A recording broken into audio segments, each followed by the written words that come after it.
I didn't actually think I was ever going to be sharing this story on the podcast, but given that this is our first interview episode of the Superhumans podcast, I really felt like I needed to show you what to expect now that this new podcast is out into the world, right?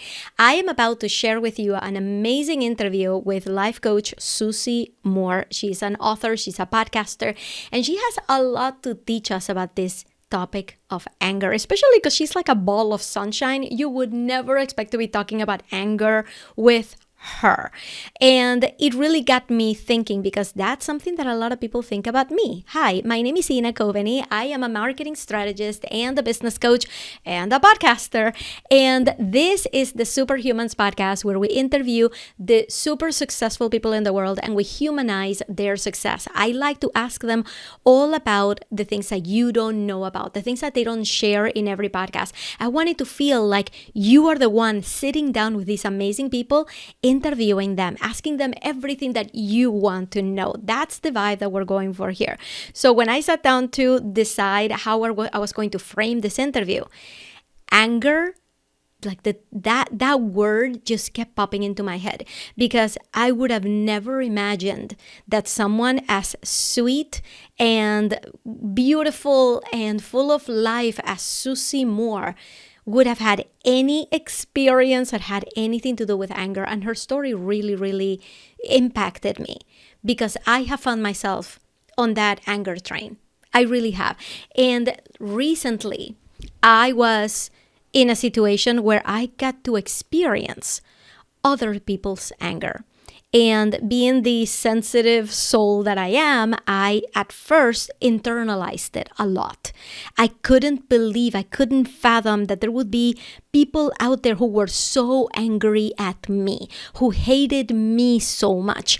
And why don't I tell you a little bit of the story? So I actually didn't think that I was going to be sharing this anywhere, but it's so apropos to this episode. I had a situation happen at one of my kids' schools, and it had something to do with a couple of teachers who were there.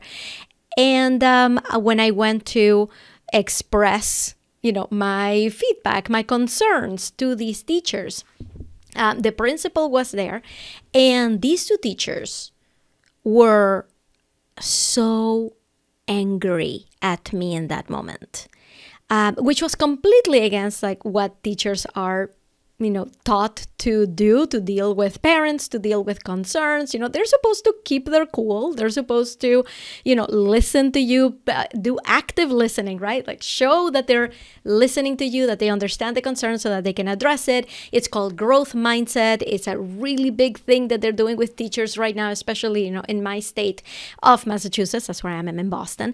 And they did not adhere to that growth mindset memo, right? It's like nobody sent it to them. They expressed themselves quite, with a lot of frustration, super angry at me for bringing these concerns so late in the game. Late in the game, I brought the concerns whenever I felt appropriate to bring the concerns. Thank you very much. But expressing anger at me for expressing this, for expressing it, the way that I was, and even called me a liar in some points where there was no reason to call me a liar. So they were angry. When I tell you that as soon as I sat down, I could feel their energy. It looked like they had swallowed a lemon. It's like they knew they came here to fight. And, I told you in the beginning, I have dealt with anger before, but it was mostly my own anger, right? Me feeling angry about things. It's very rare that I'm actually in the receiving end of somebody else's anger. And I feel like it's all the same. It's all part of the same cloud that we all have to clear. Because as you listen to this episode, there's going to be a lot of mention of how do we let go? How do we let go of control? How do we let go of this anger that plagues us?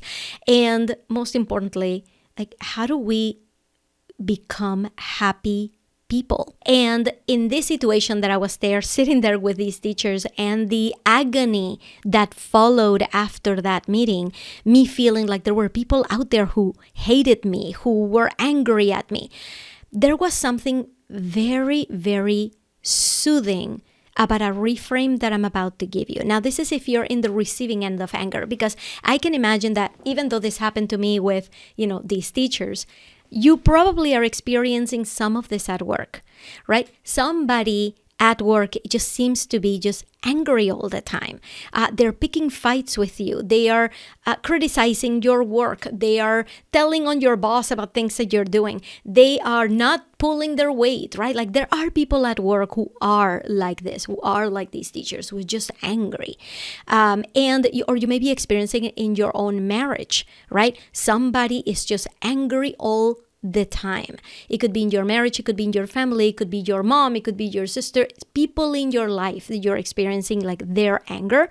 That's like one side of the coin, right? And it was very comforting for me. I'm actually going to land this plane. I'm actually going to finish this thought. It was very comforting to me to realize that anger, I didn't create it. This is my virtual hug for all of you out there who are currently in the receiving end of this anger. I'm giving you the biggest hug and I'm telling you it's not you. People who are angry experience anger and they get lit up like a match. Regardless of what you do, regardless of what you say, it's not you. I promise you, these anger issues are seeping into every area of their life.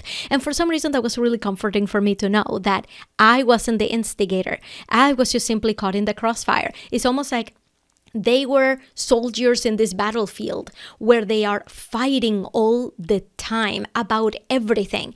And I was just a white little bunny who walked into that battlefield and walked away with bullet holes in my body. Right? Like that is what it feels like to be in a relationship or to be in a situationship with someone who is angry all the time. They are going to be angry. They are going to see everything as a threat. They're going to see everything as a weapon that they need to aim back at. And that's not your doing.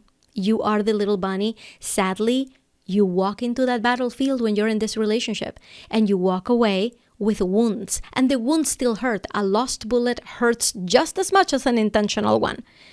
And you have to nurse those wounds, and you have to continue to tell yourself, this was not about me. You gotta know that. Now, if you're on the other side, what if you are the soldier? What if you are the one who is used to seeing everything as a weapon being targeted at you, and that you have to defend yourself over everything? I have been there too.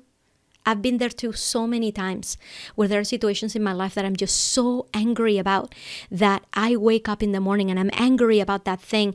And my son, my well-meaning, beautiful, amazing human being, my 13-year-old who gets himself completely ready for school. He gets himself up in the morning. He gets himself breakfast. He brushes his teeth. He gathers all his belongings. Like my perfect little boy who does everything right. In the morning, he just happens to cross me, happens to just ask just the wrong question at just the wrong time. And I can very easily become that match. I can get lit up and get very mad, and he knows it. And he knows it, and he looks at me, he's like, Mom, why are you mad at me right now? And I that's when I give him the hug and I apologize for my mood because it wasn't him. When you are angry, everything looks like a weapon targeted at you. Everything looks like something you need to defend yourself from. And that is not the way to your happiness. That is not the way to your success. That is not the way to joy, to living your best life. It's just not through anger. So whether you are experiencing anger from others or you are that soldier who is just going into the battlefield and not recognizing the difference between a white little bunny and another soldier actually fighting with you. No matter which side you are on, can we all agree that anger just needs to be managed in a way that is productive for us to have fruitful, productive relationships that lead to happiness? It's like I tell my kids, it's okay to be angry, it's okay to be mad. It's a natural feeling that we were all given, right? It's happening to us in our body. What's not okay is to scream, to overreact, to be defensive when somebody's just trying to give you a little bit of constructive feedback, right? What's not okay is to take that anger and assume that you need to react with the kind of artillery that you feel like is being pointed at you. And all that takes really special mindset work. And that's why this is probably the most important interview that you're going to be hearing in all your day of browsing through podcasts and in going to YouTube. This is one that you really need to listen to. Because if you can solve that anger problem, if you can solve being in the relationship with the angry person, if you can solve being that angry person yourself, you need to know that whatever situation you're in right now, it's going to be okay. This is your first step, is that acknowledgement and to decide that you want something to be different. So on that note, I want to introduce you to Susie Moore. Susie Moore is a world-renowned life coach, author, and host of the top-rated Apple podcast, Let It Be Easy. She's a sought-after expert for media outlets and has been featured on The Today Show, Good Morning America, Dr. Oz, Business Insider, Forbes, Oprah, The Wall Street Journal, Cosmopolitan, and Marie Claire. In addition, she is the resident life coach for Greatest, the world's leading health and wellness site for millennials, and the author of Let It Be Easy and Stop Checking Your Likes. Check out her podcast below. I put all the links there. If you're watching this on YouTube, just click here to go straight to the interview. And if you're listening on the podcast, the interview begins now.